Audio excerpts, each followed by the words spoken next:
कोई भी सपना साकार करने के लिए सबसे जरूरी है सही कोच का होना। चुनिए BNG कोचिंग सेंटर को और करें अपने यूके पुलिस का सपना साकार। Download the app now.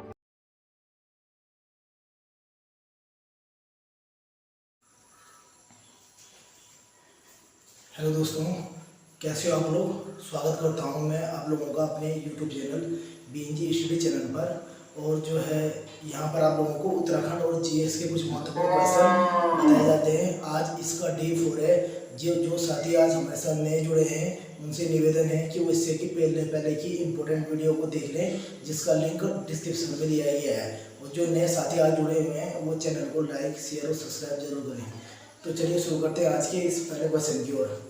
तो जो आज का पहला क्वेश्चन है वो आप लोग नोट कीजिए। गढ़वाल में न्याय का देवता किसे कहा जाता है? गढ़वाल में न्याय का देवता किसे कहा जाता है?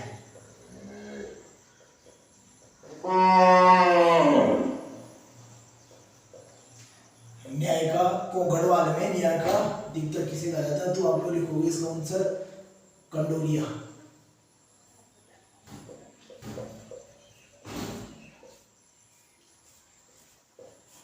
हम इसका आंसर लिखो कंडोरिया देवता हो। इसका आंसर आप लोग लिखिए न्याय गढ़वाल में न्याय का देवता। गढ़वाल में न्याय का देवता किसे कहा जाता है? कंडोरिया देवता को कहा जाता है। और कई साथी मेरे साथी इसका आंसर बता रहे होंगे चितई का गोल मंदिर। तो चितई का जो गोलू देवता है वो गढ़वाल का नहीं है बल्कि कुमाऊं का है। तो आप लोग थोड़ा इस चीज का भी यहाँ पर विशेष रूप से ध्यान देंगे। चलिए बढ़ते हैं आज के दूसरे क्वेश्चन की ओर। तो जो हमारा जो दूसरा क्वेश्चन है आज का वो है क्योंकालेश्वर मंदिर। क्योंकालेश्वर मंदिर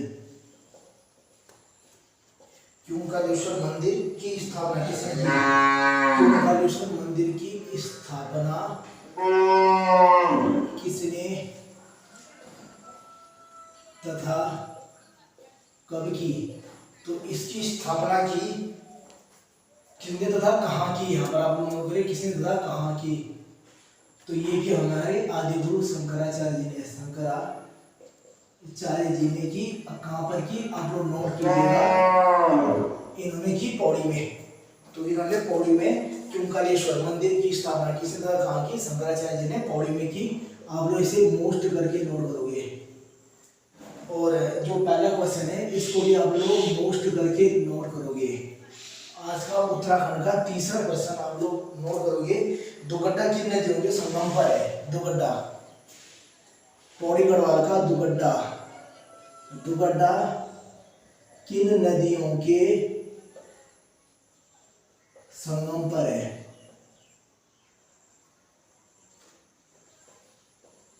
दुगड्डा किन नदियों के संगम पर है? आप लोग नोट कीजिए लंगूरगाड़ और सिलगाड़। लंगूरगाड़ और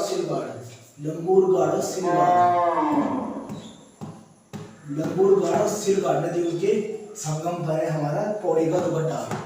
चलिए आज का तीसरा प्रश्न आप लोग नोट कीजिए। हर की पैड़ी का जीर्णोद्धार किसने करवाया?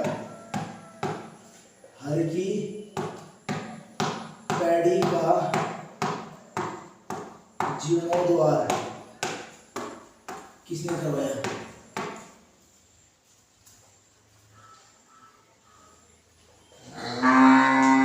आप इसका आंसर लिखोगे मान सिंह।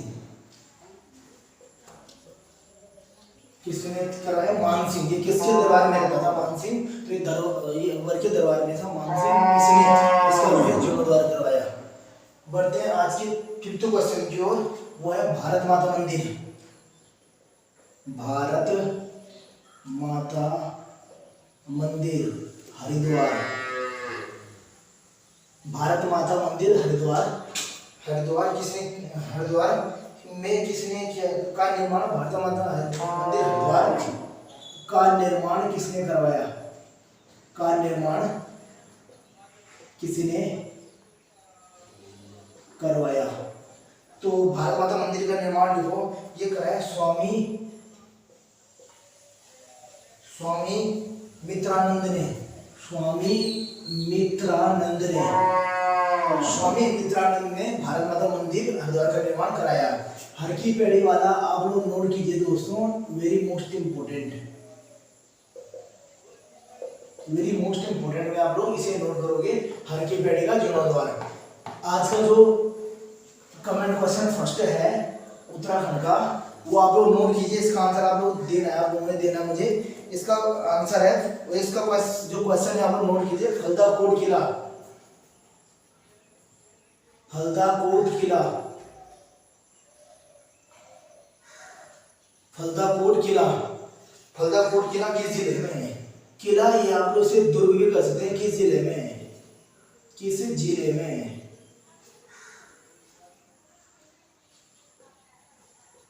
तो फलदा कोट किला दुर्ग किस जिले में है, ये आप लोगों को कमेंट बॉक्स में कमेंट करना है। आपको जैसे कि स्क्रीन में दिख रहा होगा, ये है फलदा कोट दुर्ग। तो आप लोगों को इसका आंसर मुझे कमेंट बॉक्स में कमेंट करना है। चलिए बढ़ते हैं आज के 6 क्वेश्चन की ओर।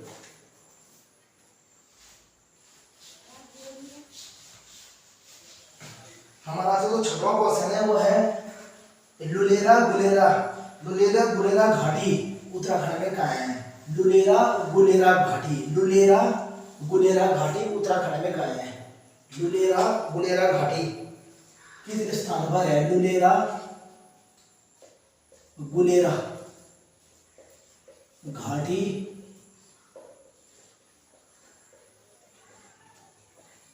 उत्तराखंड में किस स्थान पर है? किस स्थान पर है लुलेरा गुलेरा घाटी? ये आप लोग नोट कीजिए, ये हमारा देवप्रयाग में है, देवप्रयाग में। और आपको पता होगा देवप्रयाग में एक मंदिर है, पलेठी का सूर्य मंदिर। तो पलेठी का सूर्य मंदिर जो है इसी लुलेरा गुलेरा घाटी में स्थित है। ये आप लोग नोट कीजिए, करके लिखिएगा कि जो लुलेरा गुलेरा घाटी है वो पलेठी का सूर्य मंदिर जो हिंडोला घाट देवप्रयाग में है, वहाँ वो इसी घाटी पर स्थित है। ये आप लोग नोट करके लिखिए। चलिए बढ़ते हैं आज के 7th क्वेश्चन की ओर। तो हमारा 7th क्वेश्चन है, देहरादून में आरबीआई की शाखा कब खुली? देहरादून में रिजर्व बैंक ऑफ इंडिया की शाखा कब खुली? देहरादून में आरबीआई की शाखा कब खुली? तो आप इसका आंसर नोट किए 2006 को। तो इसकी जो शाखा खुली जून 2006 को खुली, जून 2006 को देहरादून में आरबीआई की शाखा खुली। ये जो लुलेरा गुलेरा घाटी है आप इसे वेरी मोस्ट करके नोट करें, वेरी मोस्ट क्वेश्चन है ये। देहरादून में आरबीआई की शाखा कब खुली? जून 2006 को खुली। बढ़ते हैं उत्तराखंड के आज का 8वां क्वेश्चन की ओर। हमारा जो 8वां क्वेश्चन है, उत्तराखंड का आंचलिक कथाकार किसे कहा जाता है? उत्तराखंड का आंचलिक कथाकार किसे कहा जाता है? तो आप लोग आंसर नोट कीजिए इसका, शैलेश मटियानी को, शैलेश मटियानी को, शैलेश मटियानी को कहा जाता है उत्तराखंड का आंचलिक कथाकार, शैलेश मटियानी। आप लोग इसको नोट करिएगा, वेरी मोस्ट करके आप लोग इसे नोट कीजिएगा। तो उत्तराखंड का आंचलिक कथाकार किसे कहा जाता है? शैलेश मटियानी जी को कहा जाता है। हमारा उत्तराखंड का आज का सेकंड लास्ट क्वेश्चन है, जो लोग नोट कीजिए, वो है नंदा देवी का नैनीहाल कहाँ है? तो नंदा देवी का नैनीहाल कहाँ है? तो आप लोग को इसका आंसर लिखना है, नंदा देवी का नैनीहाल कहाँ है? तो ईड़ा बदानी, ईड़ा बदानी, ईड़ा बदानी में नंदा देवी का नैनीहाल है, नैनीहाल। तो आप लोग इसका आंसर लिखोगे ईड़ा बदानी में। तो ईड़ा बदानी आप लोगों ने इसका आंसर लिख दिया होगा। बढ़ते हैं अगला क्वेश्चन की ओर। बालेश्वर मंदिर, बालेश्वर मंदिर ये कहाँ पड़ता है? ये हमारा चंपावत में पड़ता है बालेश्वर मंदिर। यानी जो चंपावत का बालेश्वर मंदिर है की नींव जगन्नाथ मिस्त्री ने, की नींव जगन्नाथ मिस्त्री ने, जगन्नाथ मिस्त्री ने किस राज्य के समय डाला? किस राजा के समय डाला?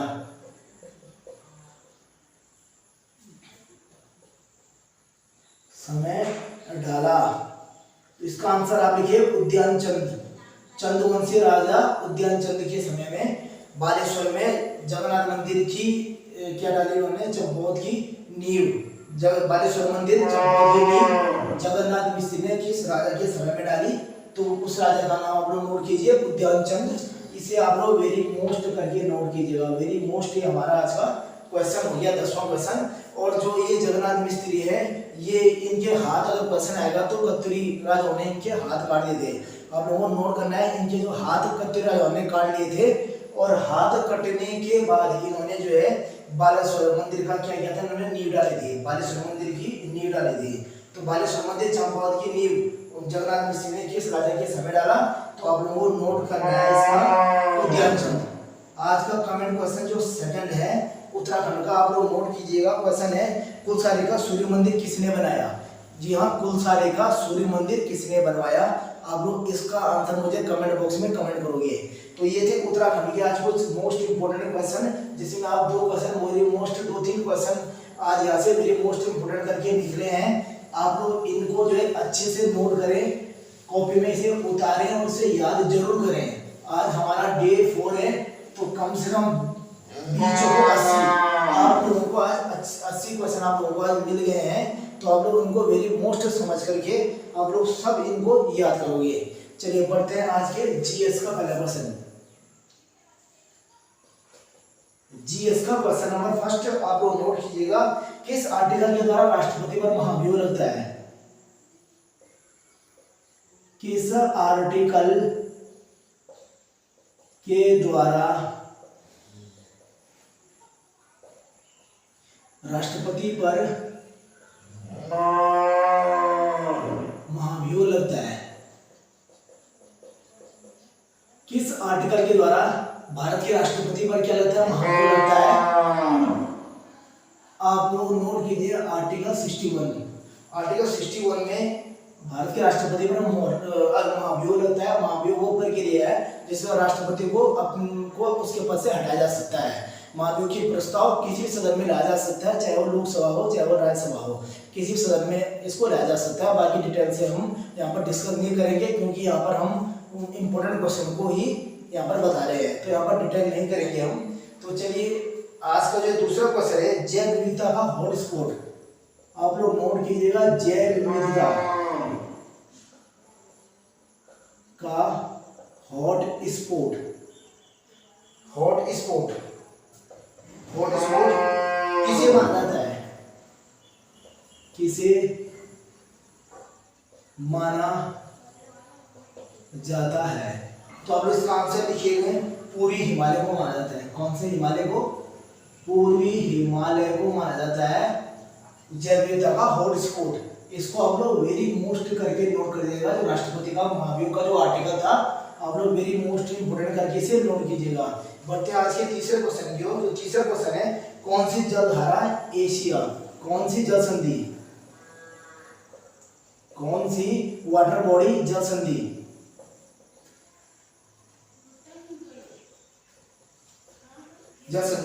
एशिया को उत्तरी अमेरिका से अलग करता है। एशिया को उत्तरी अमेरिका से अलग करता है। एशिया को उत्तरी अमेरिका से अलग करता है। एशिया को उत्तरी अमेरिका से अलग करता है। तो कौन सी वाटर बॉडी है जो एशिया को उत्तरी अमेरिका से अलग करता है, आप लोगों को नोट करना है इसका बेरिंग जल संधि।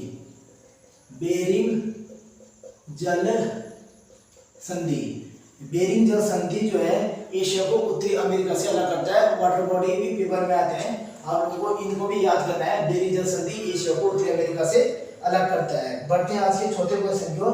पंपास एक घास का मैदान है। पंपास जो घास में पनपता है शीतोष्ण कटिबंधीय, शीतोष्ण कटिबंधीय। पंपास शीतोष्ण कटिबंधीय कहाँ पाया जाता है। पंपास शीतोष्ण कटिबंधीय ये क्या है, ये घास है। ये कहाँ पाया जाता है, कहाँ पाया जाता है, इसे आप लोग नोट कीजिएगा।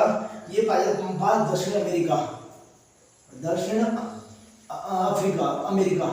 पंपास उत्तरी अमेरिका, दक्षिण अमेरिका, दक्षिण अमेरिका। तो इसे आप लोग नोट कीजिए, ये दक्षिण अफ्रीका, सॉरी अमेरिका नहीं अफ्रीका है, उत्तरी अफ्रीका, दक्षिण अफ्रीका। तो पंपास शीतोष्ण कटिबंधीय घास पूछेगा तो आपको लिखना है दक्षिण अफ्रीका, और पेरिस पूछेगा तो आपको लिखना है उत्तरी अमेरिका। पेरिस आप लोग नोट कीजिए, पेरिस शीतोष्ण कटिबंधीय घास, जो पेरिस घास है, अगर ये पूछेगा ये घास का मैदान कहाँ पाया जाता है, आप शीतोष्ण उपोष्ण आप लोग उससे हटा दीजिए, केवल आप पंपास और पेरिस को ध्यान रखना। पंपास पेरिस अगर पूछेगा तो आपको नोट करना है उत्तरी अमेरिका। तो पेरिस हो जाएगा उत्तरी अमेरिका और पंपास हो जाएगा दक्षिण अमेरिका। बढ़ते हैं आज के जीएस का 5वां क्वेश्चन।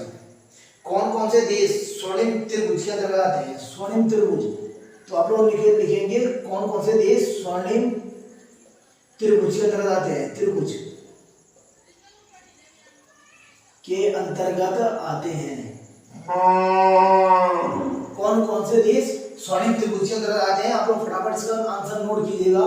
ये आता है लाओस, दूसरा देश है हमारा थाईलैंड, तीसरा देश है हमारा म्यांमार। ये 3 देश जो हैं स्वर्णिम त्रिभुज के अंतर्गत आते हैं, यानी ये त्रिभुजाकार बनाते हैं। स्वर्णिम त्रिभुज के अंतर्गत आने वाले देश हैं लाओस, थाईलैंड और म्यांमार। इसे आप लोग वेरी इंपॉर्टेंट करके नोट करें,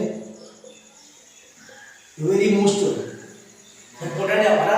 स्वर्णिम त्रिभुज के अंतर्गत कौन कौन से देश आते हैं? तो लाओस, थाईलैंड और म्यांमार स्वर्णिम त्रिभुज के अंतर्गत आते हैं। और कौन सी जल संधि एशिया को उत्तरी अमेरिका से अलग करती है? तो बेरिंग जल संधि करती है। किस आर्टिकल के द्वारा? राष्ट्रपति पर इम्पीचमेंट महाभियोग लगता है तो आर्टिकल 61 के द्वारा लगता है। और पंपास शीतोष्ण कटिबंधीय घास बोलेगा तो दक्षिण अफ्रीका, और पेरिस बोलेगा तो उत्तरी अफ्रीका। आप लोगों को इसको नोट करना है। बढ़ते हैं आज का कमेंट क्वेश्चन। तो पहले आप लोग कमेंट क्वेश्चन लिखिए, फिर से रब कर देते हैं। तो कमेंट क्वेश्चन नंबर 1 जीएस का आप लोग कमेंट क्वेश्चन नोट करें। तो जो आप लोगों का क्वेश्चन है वो है चूलिया जलप्रपात किस नदी पर है? चूलिया जलप्रपात किस नदी पर है? आप लोगों को नोट करना है चूलिया जलप्रपात।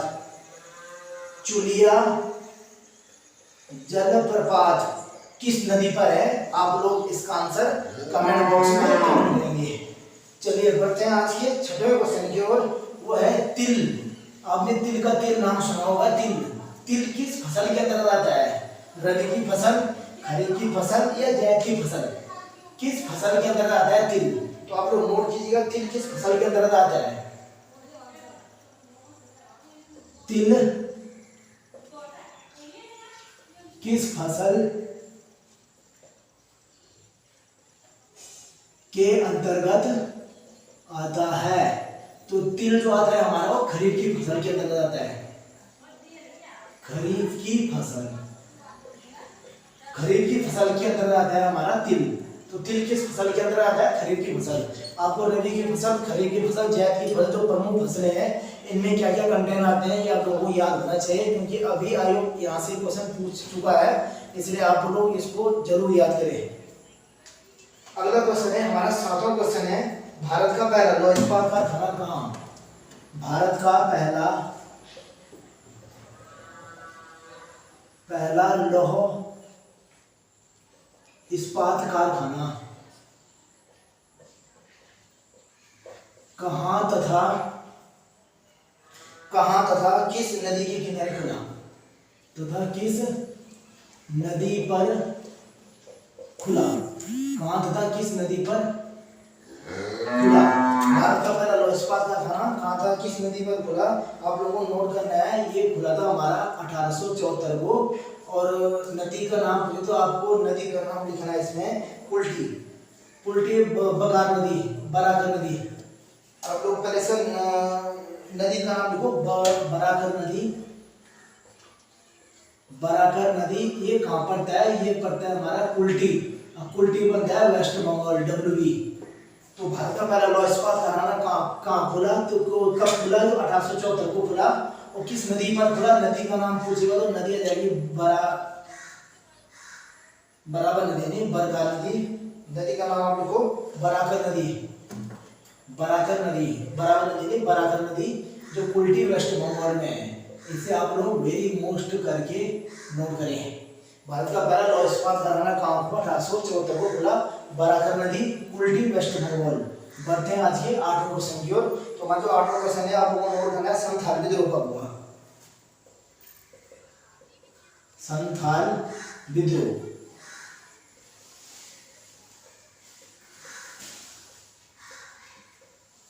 संथाल विद्रोह का हुआ, तो ये हुआ हमारा 1857 की क्रांति से ठीक पहले। ये क्वेश्चन एक बार आयोग पूछ भी चुका है कि 1857 की क्रांति से ठीक पहले कौन सी घटना घटी थी, कौन सा विद्रोह हुआ था। तो विद्रोह का नाम आप लोग नोट कीजिए, संथाल विद्रोह। संथाल विद्रोह कहाँ पर हुआ था? बंगाल बिहार में हुआ था। ये हुआ था बंगाल वो बिहार, ये बंगाल और बिहार में हुआ। किसने चलाया था इसको चलाया था सिद्धू कानू। ये चलाया था हमारा सिद्धू कानू ने, सिद्धू कानू के नेतृत्व में चला था। सिद्धू वो कानू के नेतृत्व में चला था। यानी नेतृत्व करता कौन थे? सिद्धू और कानू। कहाँ चला था? बंगाल और बिहार। संथाल विद्रोह का हुआ था 1857 की क्रांति से ठीक पहले हुआ था, 1855 से 56 के बीच हुआ था। और संथाल विद्रोह जो का नेतृत्व किसने किया था? सिद्धू और कानू ने किया था। बढ़ते हैं आज के सेकंड लास्ट क्वेश्चन की ओर।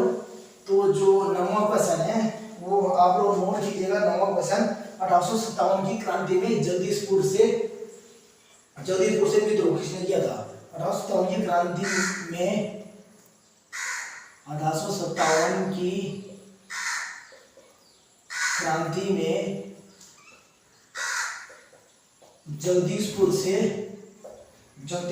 विद्रोह किसने किया था? विद्रोह किसने किया था? तो जगदीशपुर से विद्रोह किया था कुंवर सिंह ने। कुंवर सिंह ने। और जब आप लोग कुंवर सिंह याद कर रहे हो तो यहाँ पर आप लोग ये भी नोट कीजिए, तो विद्रोह को किसने दबाया था? तो विद्रोह को दबाया था विलियम टेलर और विंसेंट आयर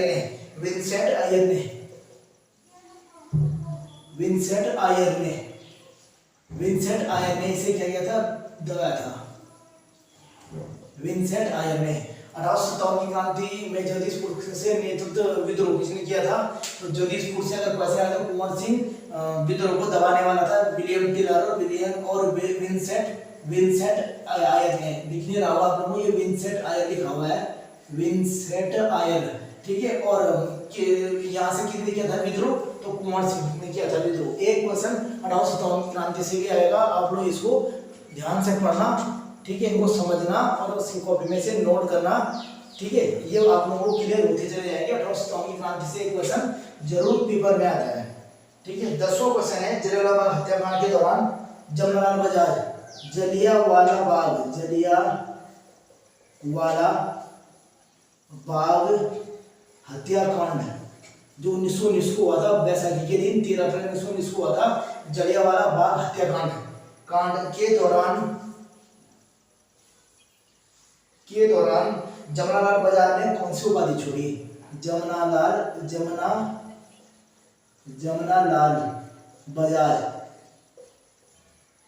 बजाज ने कौन सी उपाधि त्यागी? तो इन्होंने कौन सी उपाधि त्यागी थी? इन्होंने राय बहादुर की उपाधि त्यागी थी। राय बहादुर की उपाधि त्यागी थी। और जमनालाल बजाज के साथ साथ दो और लोगों ने भी त्यागी थे। एक थे महात्मा गांधी और दूसरे थे हमारे रविंद्रनाथ टैगोर। तो यहाँ पर नोट कर लेंगे, स्टार्ट करके आप लोग नोट करो। महात्मा गांधी जी ने कौन सी उपाधि तोड़ी थी? केसर हिंद की उपाधि तोड़ी थी। केसर ए हिंद की उपाधि छोड़ी थी गांधी जी। और रविंद्रनाथ टैगोर ने सर की उपाधि छोड़ी थी। रविंद्रनाथ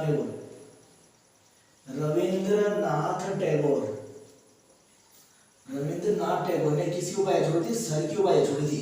उन्होंने सर की उपाधि छोड़ी थी। तो जलियांवाला हत्याकांड का जो है इसे जो है इसे नरसंहार भी बोला जाता है, ठीक है। और इसकी जो है इसमें जो है जमनालाल बजाज ने छोड़े थे कौन सी उपाधि? तो राय बहादुर की उपाधि जमनालाल बजाज ने छोड़ी थी।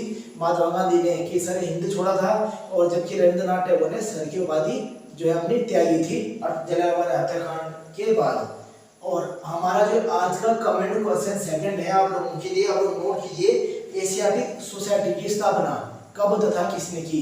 एशियाटिक सोसाइटी, यहाँ पर लिख रहा हूँ एशियाटिक सोसाइटी, एशियाटिक सोसाइटी,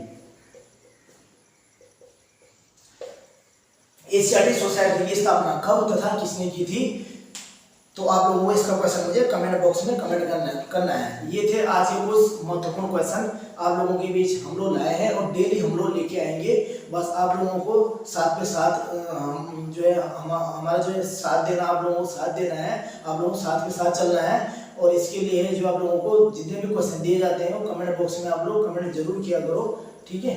और मिलते हैं, आज के लिए इतना ही, मिलते हैं अपने कल नेक्स्ट वीडियो के साथ। आज के लिए इतना ही।